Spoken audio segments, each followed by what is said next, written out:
জয় গুরু বন্ধুরা, আশা করি তোমরা সবাই অনেক ভালো আছো, সুস্থ আছো। আমরাও কিন্তু বেশ ভালো আছি। আমার এই ছোট্ট পরিবারে আরও একটি নতুন ব্লগে তোমাদের সবারই ওয়েলকাম জানাইতেছি। আই হোপ আজকের এই ব্লগটাও তোমাদের ভালো লাগবে, তো সম্পূর্ণ ব্লগটা দেখার অনুরোধ রইল।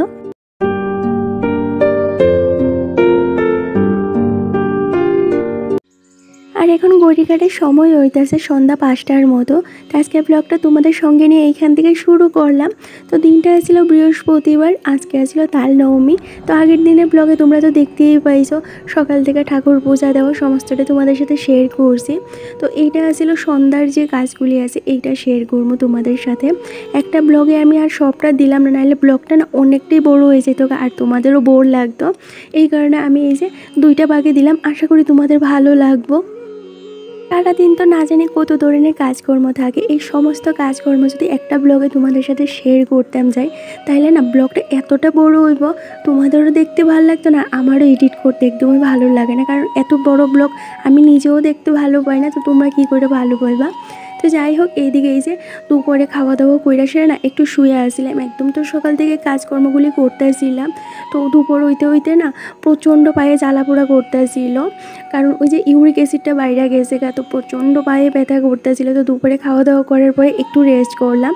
তো এইবারে এই যে পাওয়ার ব্যথাটা একটু কমছে পড়ে ভাবলাম চলো আস্তে ধীরে কাজগুলি শুরু করি। সন্ধ্যার যে ঠাকুর পূজাটা আছে এইটাও তো দিতে লাগবো আজকে। আর এই যে সামনের দিকে হাওয়া হয়েছে না, গাছে জলও দেওয়া হয়েছে না। গাছগুলি দেখলাম দুপুরবেলা না একদম জল ছেড়ে গেছে এখন যদি গাছে জল না দিই তো গাছগুলি না কালকে মনে হইতেছে আর একদমই বাচ্চা থাকতো না। এত পরিমাণ রোদ দিছে দুপুরের দিকে, গাছগুলি একদম ঝিমাইয়ে গেছে তো ভাবলাম এখন একটু জল দিয়া দিই। তারপর আস্তে ধীরে ওই যে ঠাকুরের যে পূজাটা আছে, সন্ধ্যার যে পূজাটা, এইটা দিমো। তো এইদিকে এই যে আমি গাছে জল দিলাম, ঘরের দরজা জ্বালানোটাও লাগাইয়া দিছি। আর প্রচণ্ড গরম জানো তো বন্ধুরা, সকালের দিকে না একটু বাতাস আসছিল, বেশ ভালো লাগতেছিল।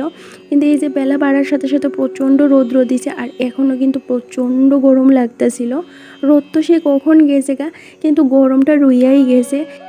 মনে হইতেছে একটু যদি বৃষ্টি না হয় মনে হয় না আর প্রাণে বাঁচা যাইব, এত গরম, প্রচণ্ড গরম, যেটা তোমাদের আমি বুঝাইতে পারতাম না, এত গরম লাগতেছে আজকে এই অনেকটা দিন ধরে। সেরা বৃষ্টি আইলে তো বেশ ভালোই, কিন্তু ওই যে বৃষ্টির ভাব কইরা থাকে কিন্তু বৃষ্টিটা আইয়ের না। তো যাই হোক, এদিকে গাছে জল দিয়ে দিছি। তারপর কি করলাম, ওই যে বারান্দার মধ্যে কয়েকটা কাপড় আসছিল হাজব্যান্ডের, তো এইগুলি ওই যে আয়না রেখা দিছি। রাতের দিকে নাকি বারান্দার মধ্যে জামা কাপড় মিল্লা রাখতে নাই। আর এই জিনিসটা আমিও আগে জানতাম না, তো যবের থেকে জানতে পারছি বারান্দার মধ্যে কিন্তু রাতের দিকে আর জামা কাপড়গুলি রাখি না। ওই দুপুরে যে জামা কাপড়গুলি থাকে সন্ধ্যার দিকে কিন্তু ওই কাপড়গুলি উঠে এলাই।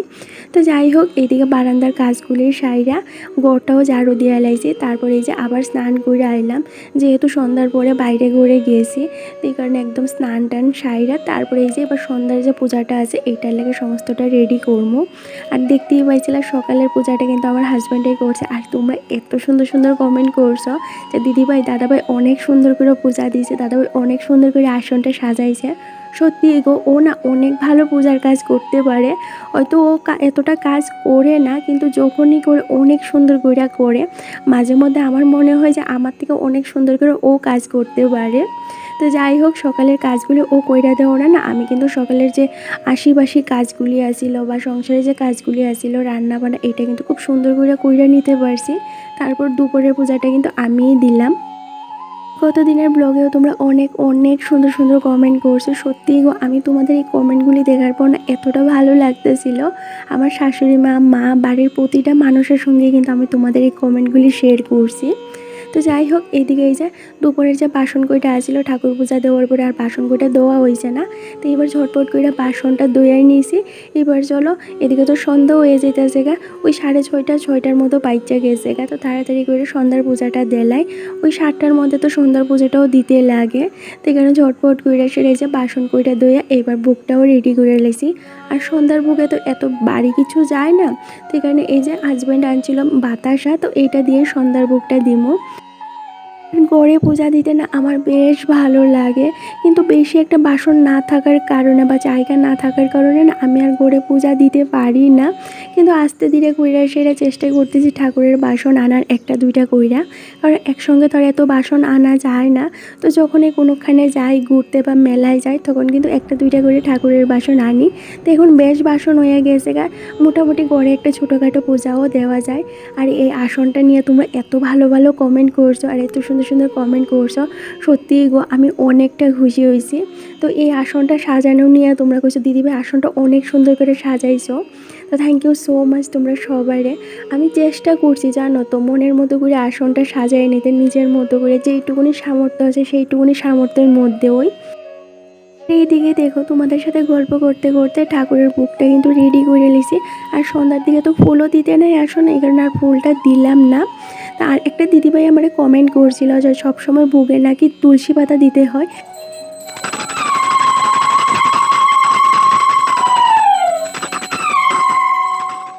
হ্যাঁ গো দিদিভাই আমি এটা জানি, তো আমি সব সময় কিন্তু বুকে তুলসী পাতা দিই। আর ঠাকুরের চরণে না অ্যাকচুয়ালি ঠাকুরের বুকে তুলসী পাতা দিই, ঠাকুরের চরণে নাকি তুলসী পাতা দিতে নাই, ওই লক্ষ্মী নারায়ণ তাদের চরণে তুলসী পাতা দিতে লাগে। আমি কিন্তু ঠাকুরের বুকে প্রতিটা বুকে কিন্তু তুলসী পাতা দিছি, হয়তো তোমরা জিনিসটা লক্ষ্য করছো না। তো যাই হোক এইদিকে এই যে ঠাকুরের ধূপধুনা দেখিয়ে দিছি। আর এইবার যেহেতু ঠাকুরের 137তম আবির্ভাব তিথি চলতেছে, তো এই কারণে প্রথমে ভাবছিলাম 137টা মোম ধরামো গড়ে, তারপর আমরা এতগুলি যদি মোম ধরাই গড়ে গড়টা প্রচণ্ড গরম হয়ে যাবে, আর গড়ে তো এতটাও জায়গা নেই যে এতগুলি মোম ধরাইতে পারবো। তো এই কারণে 37টা মোমই গড়ে ধরাইলাম। তো চলো এই যে ঠাকুর পূজাটা দেওয়া হয়ে গেছে গা, এবার সমস্ত করে একটু ধূপধুনা দেখাইয়া দিই। আজকের দিনটা আমার লাগে অনেকটাই স্পেশাল, কারণ আমি যে এই যে ঠাকুরে একটু ছোট্ট করে গড়ে পূজা দিতে পারছি, আমি কিন্তু অনেকটাই খুশি জানো তো। সব সময় তো আর হয় না এরকম সময় সুযোগ, কিন্তু যখনই হয় তখনই কিন্তু চেষ্টা করি ঠাকুরের গড়ে একটু পূজা দেওয়ার। আর একা হাতের কাজ বুঝতেই পারো, সবটা তার তোমাদের সাথে শেয়ার করতে পারি না, যেইটুকুনি পারছি সেইটুকুনি তোমাদের সাথে শেয়ার করছি। তা আমাদের ঘরে যে ছোট্টখাটো পূজাই হোক আর বড়ই হোক, আমরা কিন্তু দুজনে মিল্লাবাইটি কাজগুলি করি। কাজগুলিও কিন্তু অনেকটা সহজ মনে হয়, একজনের উপর এতটা প্রেশার পড়ে না, আর একদম টাইম টু টাইম কিন্তু সমস্ত কাজগুলি কইরা নিতে পারি। আসনটা এতটা সুন্দর লাগতেছিল। এই যে সন্ধ্যার পূজাটাও দিয়ে আসলাম। আর দেখো আমি গাইমা সুপাই গেছি, ও তো এই অনেকগুলি মোম ধরেছি, তো এই কারণে ঘরটা একদম গরম হয়ে রয়েছে। তো ঘরের জ্বালানা দরজা সবটা খুললে দিছি। তো যাই হোক সন্ধ্যার পূজাটাও দিয়ে আসলাম। আর আমি কি স্নান করেছি, এত গরম লাগতেছে। আর সন্ধ্যার পরে যেহেতু বাইরে ঘুরে গিয়েছি, এই কারণে একদম স্নান টান করে মাথাটা তো ধুয়ে স্নান করে আইছি। তো এবার একটু রেস্ট করি চলো, তারপরে যে বাকি কাজ আছে এগুলি করবো। ঘর দোয়ারটা গুছাইতে লাগবো। আগের ব্লগে তো দেখতেই পাইছো বেশি একটা কাজকর্ম আমি করতেই পারছি না এই পূজার লেগা। তো যাই হোক সব কিছু একদম সুন্দর মতো হয়ে গেছে গা, এটাই আমি অনেকটা শান্তি। এখন রান্না বাড়াও করতে লাগবো, রান্না বাড়াও করবো। এবার চলো একটু বই পাকার নিচে গাইমা চুপাই গেছে, তারপর রান্না বাড়া বোয়ামো আসতে দিলে। এতগুলি মোম ধরানোর পরে দেখো আসনটা কতটা সুন্দর লাগতেছিল। আর এই লাইটটির কারণে মনে হইতেছে আসনটার জন্য আর একটু বেশি সুন্দর লাগতেছে। তো তোমরা অবশ্যই কমেন্টে জানাই তোমাদের কাছে কেমন লাগছে। তো চলো ঠাকুর সেবা তো দেওয়া হয়ে গেছে, এবার এই যে ঠাকুরের বুকটা ভাঙ্গা রাখি। আর ওই দিক থেকে কিন্তু বাড়ির থেকে ফোন করছে, তো তাদের সঙ্গেও কথা কম। আর রান্না বাড়াটাও বাকি আছে, রান্না বাড়াও করতে হইব। আর এখন না ঠাকুর নিদ্রাটা দিতাম না, বাবু দোকান থেকে আয়েসে দেখবো, ভিডিও কল করবো আর কি, তারপরে কিন্তু ঠাকুর নিদ্রাটা দিমো। তো চলো বুকটা ভাঙ্গা সেরা প্রসাদ নেই। আর এখন না রান্না বাড়াও করতে হইব, দুপুরে এত তাড়াহুড়া করে রান্না করছি আর একটু কম হইয়া গেছে গা, তো এখন আবার একটু রান্না বাড়া করতে লাগবো। তো এখন ভাবতেছি একদম শর্টকাটই রান্না করবো, সিদ্ধ ভাত করবো। আর ওই যে দুপুরে একটু ডাল আছে, তো এটা দিয়ে আমি রাত্রে যে খাওয়াটা আছে এটা হয়ে যাবো গা। চলো বন্ধুরা এই যে হাজব্যান্ডের লেগে চাটা করি। আর চাটা করতে করতে আমার কয়েকটা মিষ্টি মিষ্টি বন্ধুর অনেক সুন্দর সুন্দর কমেন্ট করছে, এই কমেন্টগুলি তোমাদের সাথে শেয়ার করি। পিউ সরকার কমেন্ট করছে যে পটিতে পা দিয়া ঠাকুরের ফল কাটতে নাই। তো থ্যাংক ইউ সো মাচ গো, আমি এই জিনিসটা জানতাম না, নেক্সট টাইম থেকে অবশ্যই মাথায় রাখবো। আর শুভ্রা পেটু দিদিভাই কমেন্ট করছে তোমার ঠাকুরের জায়গাটা সাজানো অনেক সুন্দর রয়েছে, থ্যাংক ইউ সো মাচ। দুয়েল দিদিভাই কমেন্ট করছে তোমার নেক্সট ভিডিওতে আমার নামটা নিও, আমি তোমার ভিডিওগুলি দেখে আমার বেশ ভালো লাগে, তো থ্যাংক ইউ সো মাচ। আর তোমার নামটা কিন্তু আমি নিলাম। It is Priyanshu YT ID থেকে কমেন্ট করছে, তোমার ঘরটা অনেক সুন্দর, তোমার পুরো ঘরটাই একটা মন্দিরের মতো। আমি কিন্তু প্রতিদিন কমেন্ট করি না, ফার্স্ট কমেন্ট করলাম, তো থ্যাংক ইউ সো মাচ। তোমরা যখন কমেন্ট করো আমার বেশ ভালো লাগে, তো তোমরা অবশ্যই কমেন্ট করে কিন্তু তোমাদের মতামত জানাইও, ভালো খারাপ সবটাই কিন্তু জানাইতে পারো। এতে কিন্তু আমি প্রতিদিন ভিডিও দিতে অনেকটাই উৎসাহিত হই। আর আমার ঘরটা মন্দিরের মতো, চেষ্টা করি গো নিজের ঘরটাকে সবসময় সুন্দর করে সাজায় গুছায় রাখতে, পরিষ্কার রাখতে, কারণ পরিষ্কার পরিচ্ছন্ন থাকতে বেশ পছন্দ করি। এই কারণে সবসময় ঘর দোয়ার একদম নিট অ্যান্ড ক্লিন রাখার চেষ্টা করি। একটা সংসারে দেখবা তখনও পজিটিভিটি থাকে বা সংসারের উন্নতি হয় যখন ঘর দোয়ার সংসারটা সবসময় পরিষ্কার পরিচ্ছন্ন থাকে, আমাদের মনে সবসময় পজিটিভ ভাব থাকে, তখনই দেখবা সংসারে কিন্তু লক্ষ্মীশ্রী বিরাজমান করে। এই কারণে নিজের কষ্ট হইলেও কিন্তু ঘর দোয়াটা সবসময় পরিষ্কার পরিচ্ছন্ন রাখার চেষ্টা করি। আর সারাদিন কাজের পরে এই জায়গাটাই না আমার শান্তির জায়গা, তো শান্তির জায়গাটা সবসময় একদম সাজায় গুছায় রাখার চেষ্টা করি। আর এইটাই তোমাদের সাথে শেয়ার করি। আমার এই ছোট্ট পরিবারের প্রতিটা বন্ধুই কিন্তু আমার এই প্রতিদিনের সাদামাটা কাজগুলি অনেক পছন্দ করে, অনেক ভালোবাসা দেও। স্বপ্নকা ফ্যামিলি আইডি থেকে কমেন্ট করছে, অনেক ভালো লাগলো তোমার ভিডিওটা। অনুদি ব্লগ দিদিভাই কমেন্ট করছে, কি সুন্দর করে পূজা দিলে, অনেক কাজ করলা।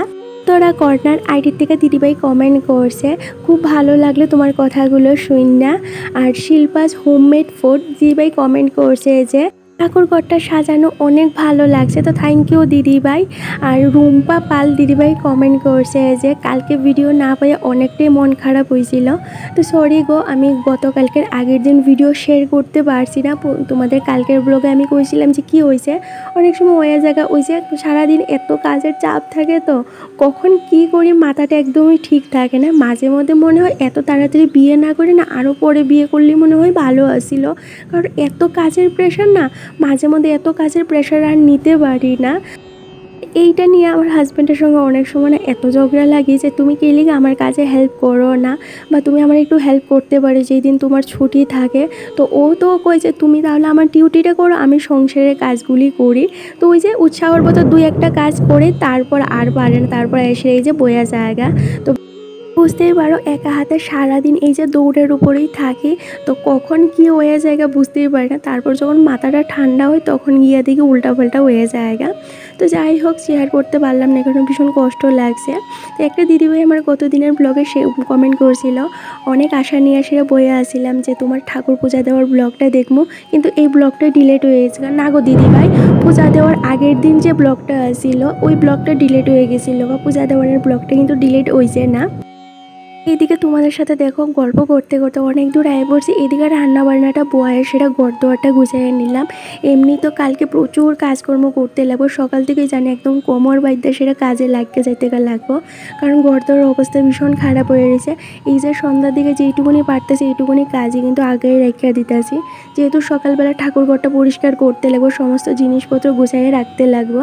দেখো ঠাকুরঘরের চারপাশে না একদম জিনিসপত্র ছড়াইয়া ছিটিয়ে রয়েছে, তো এইগুলি যদি পরিষ্কার না করি তাইলে কিন্তু ওই তো না ঠাকুরঘরের চাইটা দেখতে ভীষণ খারাপ লাগতেছে। এখন তো আর পারতাম না, তো এখন যেইটুকুনি পারতাছি সেইটুকুনি কাজই কইরা রেখে দিতেছি, যাতে সকালবেলা একটু হইলেও কাজ যাতে আগে যায়। আর আমার উপর এতটা প্রেশার না পড়ে, তারপরেও সকালবেলা প্রচণ্ড প্রেশার পড়বো আমি জানি, কিন্তু এই যে রাতের দিকে বেশি একটু না, সামান্য একটু কাজ যদিও কইরা রাখি, তো সকালবেলা হালকা হইলেও একটু কাজটা কইমা যাইবো গা। আর এইদিকে তো আছে প্রচণ্ড পরিমাণে আবার পায়ে ব্যথাটা বাড়ছে, জানি না কালকে কাজগুলি করতে পারবো কি না। মনে হইতেছে রাত্রের দিকে আবার হয়তো একটা ব্যথার ট্যাবলেট হয়তো একটা প্যারাসিটামল খেয়ে সেটা ঘুমাইতে লাগবো। যাই হোক, এদিকে যে টুকটাক কাজগুলি আসলে সেগুলি সারলাম। এবার চলো রাতের যে খাবারটা আছে এইটা কমপ্লিট করি। আর আজকে রাত্রে কিন্তু একদম সিম্পল খাবারই আসলে, হাজব্যান্ডের লেগে করছিলাম মিষ্টি কুমড়ার সিদ্ধ, আর আমার লেগে করছিলাম ডেরার সিদ্ধ। আর দুপুরে তো ডাল আসলে ডালটা গরম করছিলাম, এইটা দিয়েই কিন্তু রাতের ডিনারটা আমাদের কমপ্লিট হয়ে গেছে গা। এবার চলো এই যে খাওয়া দাওয়া করার পরে বাসন কইটা ধুয়ে রাখা দিই, যাতে সকালবেলা আমার আর একদম রান্নাঘরের দিকে না আইতে লাগে। কারণ সকালের জন্য এই যদি রান্নাঘরের কাজগুলি থাকে তাহলে বাকি যে কাজগুলি আছে এইগুলি করতে করতে অনেকটা বেলা হয়ে যায়। এখানে রাতের দিকে কিন্তু এই যে রান্নাঘরে যে কাজগুলি আছে এগুলি একদম সাইডা রাইখা দেই। দেখতেই তো পাও সকাল থেকে ব্লগটা শুরু করি, তাই সকালে কিন্তু এই যে আমার রান্নাঘরে একদম আইতে লাগে না। কি করবো, তো এই যে রাতের শুধু 30 মিনিটের এই কাজগুলি যদি আমরা কইরা রেখে দিই, দেখবা সকালবেলা কিন্তু অনেকটা চাপ কইমা জায়গা। তো এদিকে বাসন কইটা ধুয়ে সেরে এবার এই যে গ্যাস কাউন্টারটা যেখানে ভাতের ডেক কড়াই রাখি এই সমস্তটা ভালো করে পরিষ্কার কইরা নিতে আসি, যাতে সকালবেলা চটপট করে সেটা রান্নাটাও সাইরা নিতে পারি।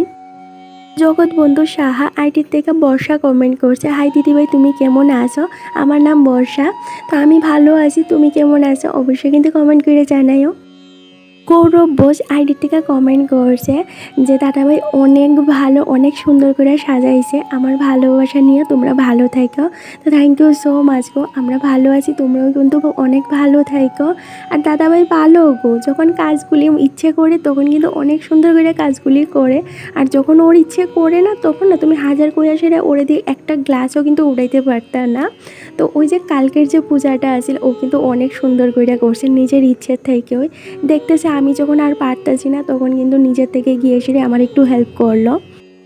যাই হোক, এইদিকে রান্নাঘরের কাজটা সারলাম, রান্নাঘরটা পরিষ্কার করে নিচে একদম, যাতে সকালে আর আমার রান্নাঘরে একদমই না যাইতে লাগে।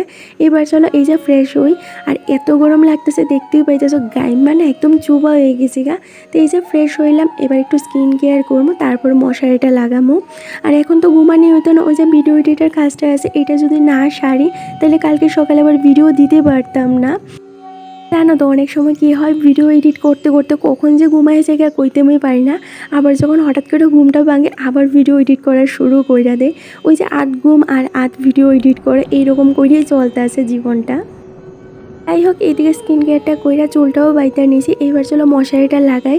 আর সন্ধ্যার দিকে ঘরটা এতটা গরম হয়ে আসলে এখানে এই যে ঘরের সমস্ত দরজা জানালাটা খুললা দিছি যাতে ঘরটা একটু ঠান্ডা হয়। তো এই যে এই বেলা একটু ঘরটা ঠান্ডা হয়েছে, তো জানালাটা লাগাই দিলাম, এবার মশারিটা লাগামো। তাহলে চলো আমার কয়েকটা মিষ্টি মিষ্টি বন্ধুর নাম নেওয়া যাক।